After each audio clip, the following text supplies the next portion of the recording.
Ini maka kini naishi. Ragaa kiyyaa jedhama. Kunoo akkuma argitani Amma guyyaa meeqa faas bulaa jirtu? har'a guyyaa afuraffaa keenya as bulaa jirra. Garuu deebiin gahaan tokko nuun deebine kunoo guyyaa afuraffaa keenya as bullee akkanatti qabbana kana keessa kunoo libsii karnee as bullee jecha. Gargaarsi ni godhame jira gara yuunisarii nyaata dhugaatii.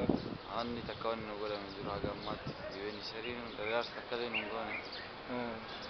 Dukkaana illee asitti sharaa nu dhaabaa jennaan numaa deebii sanillee argachuu hin dandeenye jecha haga ammaa.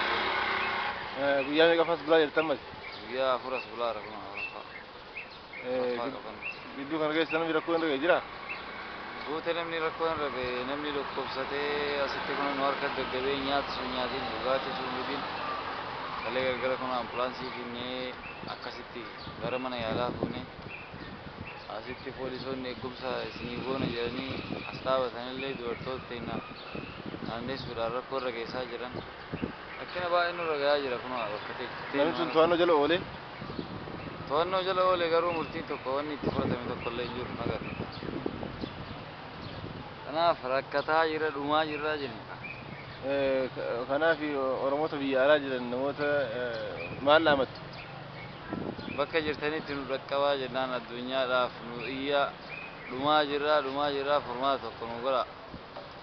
Bakki nu qabnu kana asillee kun asittillee nu ari'aa jiranii mana nu baasanii tumanii kun akkanatti ma'aadii irraa baqannee asit galle asittillee nu dhiisaan jiranii jennaan. Wala sun bilaa galatoon.